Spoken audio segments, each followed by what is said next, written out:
Girl, I hope your daddy doesn't own a gun. If he does, then I'm done from the things that you're doing to me. You run the coop and you rule the rules with a shake till your sugar they don't serve a Dairy Queen. I guess the first and only place that I can start, guys, is gosh, what were you both, I mean, individually, what did you grow up listening to? Like, who were some of your biggest influences as far as, the songwriting and just the music you were growing up listening to? Yeah, I mean, I think a lot of times by default, you kind of listen to what your parents listen to, and so For sure. I just remember, my dad used to take us to school every morning, and he was always listening to like, I mean, this wasn't an inspiration, but it's a vivid memory. But he's always listening to like NPR in the morning, but it's like in the afternoons he'd switch it to classic rock, and then my mom was always kind of listening to like top 40 country. So my mom's kind of been a country music fan because her dad was a country music fan, and he Right. had like hundreds of tapes of Dolly Parton and all the great legends. And so mom was really one of the reasons why I would say I kind of took a liking to country, because I remember riding around in the car with her, in the 2000s, because I mean, I was born in 92. So in the 2000s, I'm old enough to like know what's going on. But I remember hearing Rascal Flats and, Montgomery Gentry and a lot of that good, solid, like 2000s country. That was kind of what my really big intro into country music. Yeah, and I Wow. would say for me, like I grew up in my parents actually didn't like country music. So like when you're in they like it now. They like one band at least. They like Muscadine Bloodline. But no, my dad listened to a lot of like funk and like old R&B, Brian McKnight, Luther Vandross, like and Wow. it's like very eclectic, and in the Southern rock stuff and the Commodores, the Temptations, like he really dug that stuff, and so that was what was always on. And Mike Stanton has some soul. Man. yeah, he does, and so he's always been that way, and just always loved rhythmic patterns and listening to like jazz instrumental and that sort of thing. So this probably weren't the answers you were thinking of when you asked where music came from, but for me, when I started playing guitar, it was more. I fell in love with songwriting at a young age, and like just sitting in your room writing stuff that was probably horrible and no one will ever hear. But until there was a guy he's regionally known where we're from named Corey Smith, and he's an independent artist, and he kind of was big when we were kind of in high school, and especially where we're from in South Alabama, and so he kind of just wrote what he knew, and he just all his songs were about growing up in Georgia, these things, going to college bars and having fake IDs and all this, and we were living that at the moment. And so honestly, I gotta attest, a lot of those first songs I was writing, I was following Corey Smith's playbook, just trying to, and it's not really country, it's more like alternative acoustic country kind of deal. And I don't think he was ever really on the radio or anything, but honestly, I didn't fall in love with country until I was probably like 17, and I don't know how, but I skipped all what was on the radio, and it was straight to like Jamie Johnson's Lonesome Song. That was the first. I remember that was the first record that I ever bought. That was my first country record I bought, and Jamie Johnson's like the furthest, down the country traditional path, and I don't know. I just loved the songs and how vivid his thing that he was doing, and then it was kind of like I had to like reactively start going back and listening, and now I know all the from the 90s to even now, I know it all. But that was kind of my intro into it, and just fell in love with the songwriting aspect of it. And yeah, and then nowadays I don't really know who's Charlie Ayers 90s country. You can tell it in his melodies and how he sings, and I like songwriters, from the Guy Clarks, John Prine, Chris Knight, Steve Earle, the Red Dirt Rock stuff. That's where I kind of land, and that's kind of how you get this blend of what Muscadine Bloodline is. It's like Charlie's 90s country vocals, the Red Dirt Americana, like vivid songwriting concepts of mine, and it kind of like really blends together. And then we kind of like hang our hat on, so to speak, on being able to harmonize really well together. Let me tell you, you said something that you said, it's probably not what I would have expected to hear of your influences, and it actually is exactly what I would have expected to hear. And Okay, yeah. Here's why. Because I mean, if you're really paying attention, and this is why I love Muscadine Bloodline, okay? When you're really paying attention to the sounds, and we'll get to the story, subject matter and storytelling in a second, but the sounds, there's a verse in Me on You, which we'll talk about again in a second. The second verse, every time I play that song, hear that song, I'm singing that at the top of my lungs, because it's got that sort of funk almost. When you say the Commodores, good God Almighty and Lord of Heaven, like you just, right? It's got that, but it's so subtle. It's so beautifully, infused all the influences and styles that you grew up listening to, that it's pretty subtle. So a lot of people wouldn't pick up on that, but I think it's brilliant how you were able to then come together as a duo. And that's what I want to know next. How did you, when y'all, because y'all didn't meet in Alabama, you met kind of in the, like, when you started getting into music. So how did you know when you came together that with the various, influences that you have, how did you know it was good, that it just clicked? Like, how did you know, when did you know that it was going to be what it is today? I mean, I think initially, what kind of drew Gary and I to each other, like artistically, was, Gary was he put out like a little EP. He put out some original songs basically, and I had kind of been, figuring out how I could kind of make my stamp on the world as well, instead of just playing cover songs. And so Gary was literally one of the only guys I knew writing songs. So, on a whim, I just hit him up and was like, "Hey man, like, I'd love to co-write. Like, can you help me write some songs?" And he's like, he loved songwriting so much that he was like, obviously, of course, like he was like, "I'd love to try and swing the bat."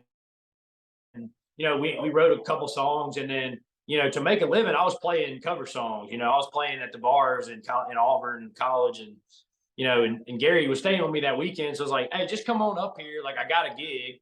You might as well just bring your guitar. Let's just play together. We'll figure it out." Like, he plays in his college town, and so we literally had no idea how it was going to go. We just were winging it. Had a few beers and just started playing, and ironically knew a lot of the same songs. Like, we were covering lots of like 90s rock songs and like country gold and 90s country gold, and like even hip hop. Like, we were covering like hip hop songs at the bar just to get everybody going, And Nice. that was like, we kind of had this weird yin yang moment on stage. I would say that we were like, "Whoa, like, this is weird that all these songs." And like, and not only that, like, we harmonized. We're like switching off. He's singing lead, I'm singing lead, and we're harmonizing together.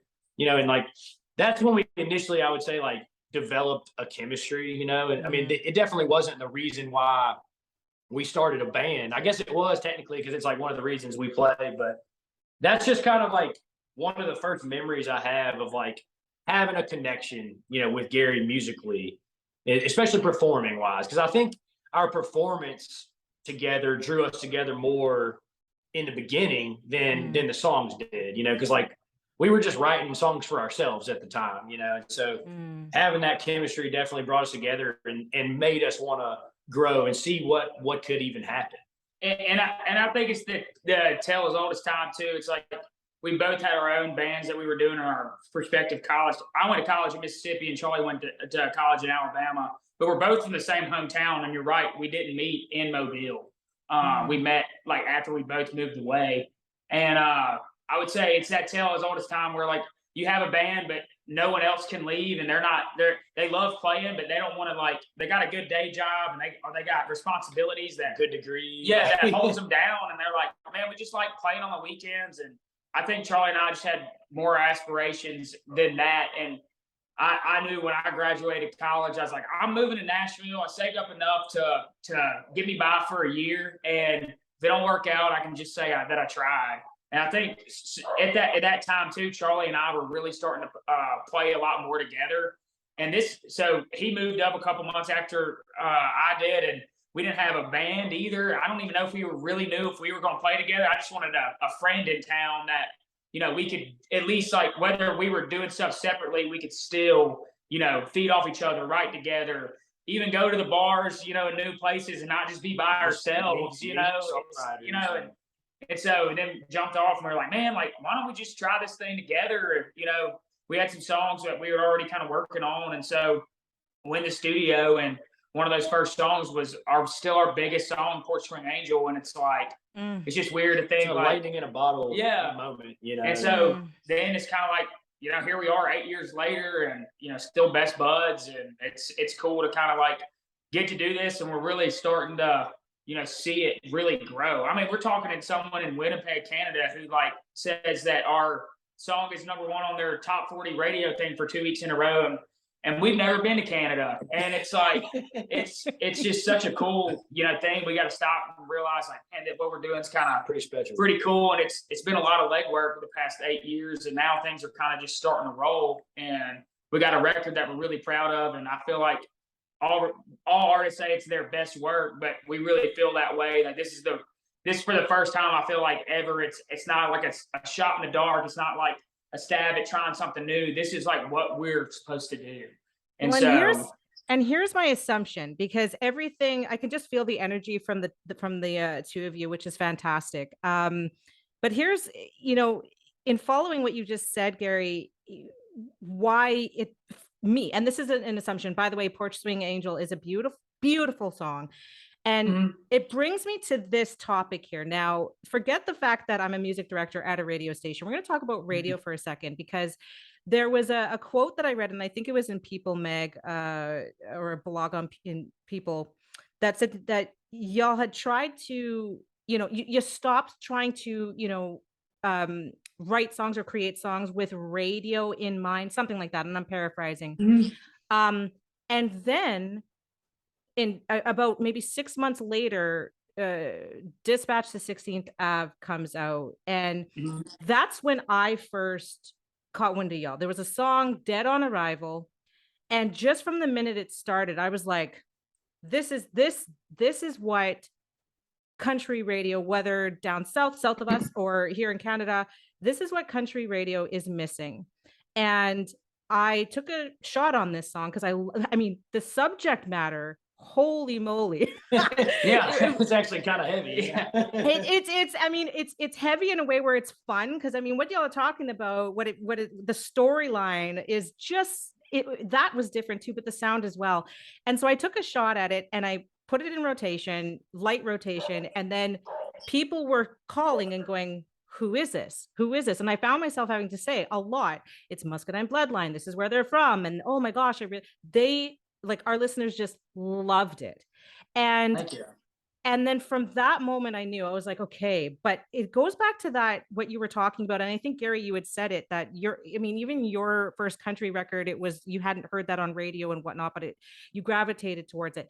Can you guys speak on that a little bit about what it's like to go, okay, you know, because I hear this a lot from artists. They try to get on radio and then they become less authentically themselves in their music and in whatever. Is that what it was for you, that moment where you went like, okay, we were trying maybe, and it wasn't that it wasn't working, but it didn't feel like it was us. And then when you switched it, here comes Dispatch to 16th Avenue, and now moving into Teenage Dixie. Can you talk about that experience and your mindset and what's happened since maybe that quote that I read in People?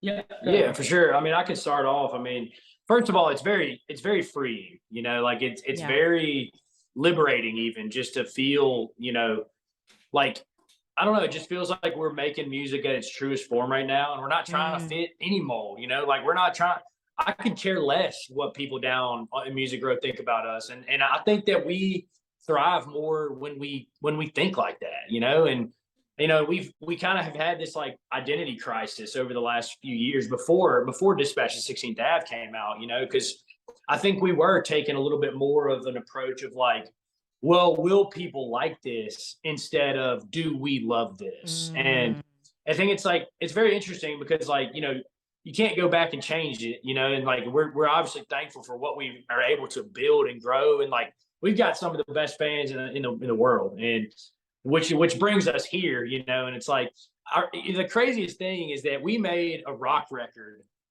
a couple of weeks before we made Dispatch to 16th Ave. So Wow. even when we made Dispatch to 16th Ave, we were even still thinking to ourselves, like, what are we trying to do here? You know?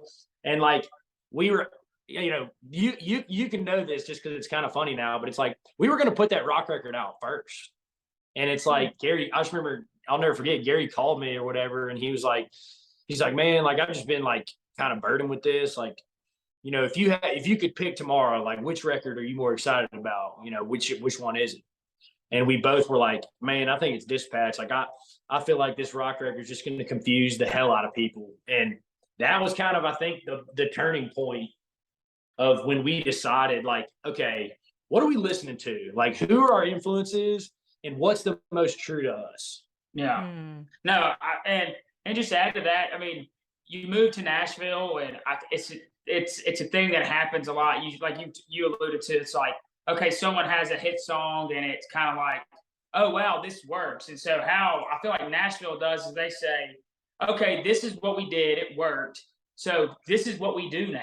Yeah, you're stuck here. And so we want to be artists that evolve. And like, if you go listen to like the stuff we've had in the past to what we're at now, it's almost a totally different band, you know. And there's still some elements that you know are there and that have always been there. But I think what people, you know, have appreciated about us is just like, we're so tangible, and like, we're just some normal guys. And you know, building fans on the road is like where we've really thrived and built this really kind of cult following of people that, you know, we know their first names, and you know, and know their stories, and they know ours. And we really wanted to build something that wasn't that people were just in love with the song, they were in love with us. And so that's where it is. And that's the hill we're always going to die on. And it's just, so we kind of ran the rat race, so to speak, in Nashville, and, you know, had a publishing deal, and we're having meetings with with labels, and they were like, man, well, like, these songs just aren't it, or whatever. Would y'all be, you know, would y'all consider? I feel like the thing we always got was like, hey, would y'all consider like cutting outside songs? And that's just like, it almost just hurt. Like, it's because like, man, I just want to do what I want to do, whether or not it's successful or not. Like, I'm not going to be happy until Charlie and I are just doing what we love to do. And so somewhere down the line, it builds to a point where you're like, you start believing it. Yeah, it's like, man, well, it's really working, and who's to say who's right or wrong? Music's subjective, and we got a lot of these people showing up to shows, and they're really enjoying what we're saying or what we're playing. And so then kind of getting taken off the road, I think in 2020 was when we kind of really had that come to Jesus, so to speak, where it was like, man, what are we doing? Like, because we got this catalog that's all over the board. If you asked even the guys in Muscadine Bloodline what Muscadine Bloodline is, we couldn't even tell. I couldn't answer that question. And so that's where it was like, okay, well, let's go back to the drawing board. What do you like, Charlie? Here's what I like. What are we always listening to when we're traveling along in the country, playing shows? And it's like, well, that's what we should be doing. And then Dispatch 16th Ave started writing itself, and then so did Teenage Dixie. And it was just like, man, like, this is, and unfortunately for us, I feel like this era of what we're doing is what people love the most. And it feels the most effortless. Right. Because you're not trying to do anything. You're not. Yeah. It feels much more even effortless to like live in it and create it, because it's like, it just feels natural. It is what's natural. So it's a very freeing, back to the original idea, you know, it's very liberating and freeing to make music like this. Well, and it's so beautifully, you know, it represents, I think, where y'all are from as well. And I think that that's an important piece to mention. I mean, because when you talk about moving to Nashville, sort of the stories of the South kind of get lost, I feel, and we don't hear as many, you know, authentic stories from the South, like from especially where y'all are from anymore. And so with that comes, you know, Dispatch to 16th Ave and this new record. I got to tell you, one of the most, Evan Rudin, when that came out, I thought these guys are staying true to who they are, like 100%, because you're writing stories that represent, again, where you're from, others who are, you know, who are, you know, from the South, and there's such different stories. And then you go into Inconvenience Store and you go, oh my goodness, like, how do you guys even come up with stories like that, and then you think to yourself, well, it must be based on someone that they know or their experiences of. So talking about and going into Teenage Dixie, in describing this upcoming record that's coming out literally this week, and the subject matter, am I off base in saying that like these are real stories that are influenced by your own experiences or people close to you? Yeah, I mean, absolutely. There's a Yeah. there's a lot of that.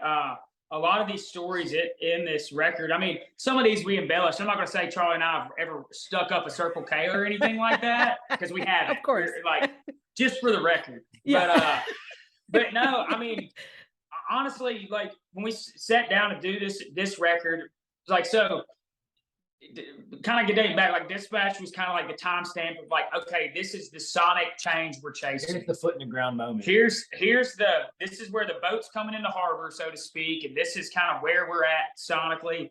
And so this Teenage Dixie was the evolution of that. It's sonically a lot of that same timeless, this timeless sound, but yet let's make this subject matter represent where we're from. So let's take the listener to South Alabama for 16 songs. And so some of the artists that I love, that are, I love when you're traveling somewhere and you put on a record that fits an aesthetic, right? If you're traveling through the mountains of Kentucky or, Virginia, West Virginia, it's like, turn on Tyler Childers and it's there. You go into Montana up to Canada, put on Culture Walls. It's like, wow. So it's like, I think what had happened was like, there hasn't really been, South Alabama is like, it's its own world. And I think a lot of times that the rest of the country or even the world, like we call it the kind of the juxtaposition of the Southern thing, so to speak. So we have the best food, we have the best music, we have, and then on the other end, we got a past that's pretty beaten battered, and a lot of stuff is done wrong here, and we still got a lot of work left to do here. And so I think this record, even with the name, was an opportunity to kind of go into the fire, and let's talk about a place that a lot of people don't like talking about because it's just not, it's not with the times, so to speak. If that's the easiest way to kind of say that. And so really all we want to do is be represent, because we love where we're from, but we also realize that there's been stuff that has gone on here that is totally wrong. And we're not that far removed from all that. But at the same time, it's like we want to bring a different light to also where we're from in South Alabama, to where the listeners can be put in a place and they're like, man, this is a story. It feels just like they made a 3-minute movie in this song. And it's, bringing reoccurring characters in this. I mean, my grandfather's in, we write this song about, Devil Died Dixie. It's, the pretty much the sequel of, the devil goes down to Georgia, but then he comes to Alabama and then my grandfather kills him. And so it's like, it's just like, and it's taking those things. We've all had these people that are larger than life in your life. And so painting them in a light to where, the whole world can hear a story about my grandfather, who was also the guy in Evan Rudin, and so it's like, it's cool to kind of like put people in those places and be like, man, this is really cool to see that. And then allow them to connect the dots too. Right. And then it's like, Old Man Gillich is about a gangster from where we're from, ran a crew called the Dixie Mafia, and they were huge back in like the 70s, and Mike Gillich was his name. And so it's kind of like, man, never heard a country song about a gangster. And it's like, and it's not necessarily glorifying it, but it's about this guy who's doing contraband and all this evil stuff, but we make it a fun song somehow. And so like, that's the kind of like the bob and weave of songwriting that makes it so addicting. It's like, okay, take a Crying in a GMC. Feels like a happy song, but it's about a guy who just can't get anything right. And so it's like trying to just elevate the game on what we're writing about, the subject matter, and putting people in places that they might not know, but they also have those places as well. you know, it's just not the same as mine, but they could go to that place and relate to it. And so I might be rambling or in that kind of thing, but I think everything that both of y'all have said is so important. And one of the things I really wanted to know today in speaking with you, because like, that's why I appreciate Muscadine Bloodline. That's why I appreciate your stories, because you hit the nail on the head when you said you want to take us there. And I think that music should do that, right? But when we're talking about a place, and especially since both of you are from Alabama, it just makes sense. And you do it so well, where it's not, okay, well, you know, you hear a lot of albums or songs that an artist says, okay, I lived on this street, but it's so personal to them that it doesn't really relate to us. What you've done is you're creating stories like Inconvenience Store. What we take from that, what I take from that personally, is that here's someone who's hard on their is going through some hard times, and they may not have another option to go and hit up, you know, a Circle K or whatever. But yeah, that's, you know, right. But that's all of us, right? We all went through some hard times 2 years back and still are going through different hard times. And so that's what you're able to do with bringing us into your hometown, really. And so brilliantly done, because it's entertainment. And I think that that's what separates radio hits from legends, right? You can get a whole bunch of number ones on radio. At the end of the day, is it going to stand the test of time? No. Maybe not. Some, yeah, but sometimes it does, not. But then there's music like yours, and to your point, now I'm rambling, but this is important to say. To your point, like the first thing I want to, when you talk about like your mama's jambalaya, right, like that line stuck out to me, because I'm like, they're from Alabama, and then I started thinking about New Orleans, and then I went and I read a quote somewhere about you saying that Mardi Gras actually started in Alabama, not in, right?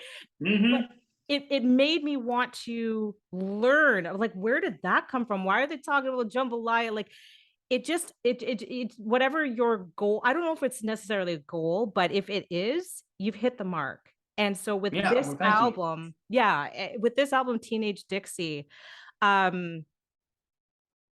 me, I mean, I think you've already explained it beautifully, but take us through even moving past Teenage Dixie now. I have a feeling like this is exactly where you're going to keep going. What other stories do you want to tell? What other stories do you think is important to tell that you've done with this album, and then now will continue doing going forward? Man, that's such a good question. You know, it's funny. We pretty much have the next record already wrapped up, and I'm not going to say this because I don't know if like it's supposed to be like a you know, it's not necessarily like what we're trying to do, but I guess, you know, we kind of are, but it's kind of going to be the first part of a 3-piece series. I love it. So it's like you have Teenage Dixie, which is kind of like the overview, the 30,000 foot view. And then the next one is like, we don't have the name. So it's like, this is not something that I don't really know, but it's still in an infantile stage. Where our heads are at is more of like, we got this record that's solely Alabama and the other is solely Mississippi. And so it's like, wow, because we both married girls from Mississippi. I lived in Mississippi. And so it's just more just like doubling down on writing what you know and putting people in places there. And it's more stories. It's more, honestly, we were talking about the other day. It's like, I feel like the next thing we're working on, we feel like it's almost even better than this. And so it's really kind of like a scary thing, like always just pushing the needle. To one up yourself. And but at the same time, it really has gotten easier, like Charlie alluded to earlier, because we're just writing what we know. And that's all we want to do. And so like when we get up to create and write, we're writing Muscadine Bloodline songs. I'm not worried about, it used to be we were, you know, going to 16th Ave every, 3 days a week and just writing songs to write. And hope one of them's good. Yeah, and now it's just we write when we're inspired and we write for records, and all we want to do is just make really good records. And so and until we feel like we have a really good record on our hands, we won't sleep well until it's right. And so it's like, I want it especially. But it's just kind of just really tripling down on what we're doing. You're going to get a lot of what we're doing on this record I think for quite a while, until something might happen. We might feel inspired else, but it's cool to even kind of know where you're going to be in the next, I feel like 3 years creatively. And it's just like, just not getting tired of being, getting stale, and just really just trying to write the best songs we can, have some adventure every now and then, what we do with tracks sonically and that sort of thing. But kind of where we're at is kind of where we're at. Yeah, My wife just walked in, by the way. She's like, "Can I walk behind y'all and go upstairs?" I'm like, "Yes, come on." I'm working at home today too, so I've got a dog who's my puppy's been back and forth and trying to get on the screen somehow. But to both of you, Charlie and Gary, I got to tell you, from the moment I heard Dead on Arrival and then the whole record, I went back then to listen to the singles and music that y'all had put out before then. But I got to say, the road that you're on right now is, going back to what I said, is what legends are made of, and it's because it's authentic. And talking to you both today has solidified that in my mind, that it is genuinely authentic. I mean, it felt that way when you're hearing all your music, but when you read the bios and you read, beautifully crafted words, you can only get so much from that, Exactly, right? But to see and hear the passion that you have in your art, and then knowing that it's coming from a real genuine place of just telling stories that are so important to tell, I think. And like you said, Gary, in this time, especially when we're talking about the South and whatnot, it's important to still remember that there are two sides, two very different ways of looking at things, and there's a good and there's a bad of anything. And what y'all have done, and I think your hometown should be very proud, you have shown the other side and the humanity in us all through your music, and in a fun way, and also in a way that says, I don't give a what anyone thinks. This is what it's about for us. And so kudos to you both, and thank you so much. Thank you for the opportunity to really get to showcase that, because here, like I said, in Winnipeg, we've been spitting the shit out of your music. That's awesome. And we got to get up there too. You have to make a point to come see you guys. Like we were talking about with our booking agent. They're like, man, I think Canada's on the horizon. So it's like, so whenever we know, you'll have to come out to the show, and we'd love to see you and hang out. Oh, absolutely. You guys are on my bucket list to see live, right? When I hear music that makes me go, oh man, I feel like I'm in a dive bar with these guys right now. I can have a beer, that's really great. So I can tell that, again, like I had a girlfriend in BC. I was spinning just on Spotify one night, Me on You, and she goes, oh, I'm hearing this song everywhere. I'm like, get ready, because you're going to hear a lot more of them. And I believe that to be true. So congratulations thank you for spinning our stuff. That really means a lot. I mean, we're independent, like we don't have a label backing us and stuff. So anytime that we get, like, especially like terrestrial radio, we get in the game and then someone champions us, like, it helps us even the playing field. We're really thankful for you and what you do. So we really appreciate it. Oh, it's my pleasure. It's my pleasure, guys. You keep doing what you're doing. Massive congratulations on Teenage Dixie. I can't wait to dive into it on Friday. Thank you so much. Thank you so much, MJ. We appreciate you.